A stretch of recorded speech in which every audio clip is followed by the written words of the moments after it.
कल्याणहून कर्जत आणि कसाऱ्याला जाणाऱ्या रेल्वे सध्या उशिरानं धावतायत। मध्य रेल्वेवरची लोकल सेवा 20 ते 25 मिनिटं उशिरानं सुरू आहे। घरी परतणाऱ्या चाकरमान्यांची कल्याण स्टेशनवर सध्या मोठी गर्दी झाल्याचं पाहायला मिळतंय। लांब पल्ल्याच्या गाड्या सुद्धा यामुळे उशिरानं धावत असल्याचं समजतंय। कल्याण स्टेशनवर अनेक प्रवासी लांब पल्ल्याच्या गाड्यांच्याही प्रतीक्षेत आहेत। मॉन्सूनपूर्व पावसाचा तडाखा काही दिवसांपूर्वी आपण बसल्याचं पाहिलेलं होतं, मात्र आता मध्य रेल्वेला मान्सूनचा देखील फटका मुंबईतल्या झालेल्या जोरदार पावसामुळे बसलेला आहे। काल रात्रीपासून मुंबई शहर आणि उपनगरांमध्ये सुरू असलेल्या पावसामुळे मुंबईच्या काही ठिकाणी रेल्वे ट्रॅकवर पाणी साचलं, तर काही ठिकाणी सिग्नल यंत्रणेमुळे रेल्वे सेवा विस्कळीत होती। मी तर 40 ते 45 मिनिटापासून उभा आहे। मला जायचे आसनगावला।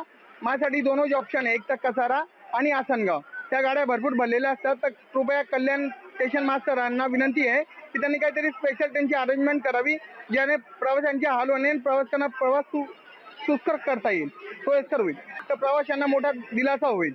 आज फर्स्ट पावसामध्ये हे आलं, आता पुढे 4 महिने काय होणार, तर त्यांनी याबाबत काहीतरी काळजी घ्यावी आणि काही योग्य ते डिसिजन घेऊन त्यांना आम्हाला प्रवाशांना योग्य तो दिलासा द्यावा।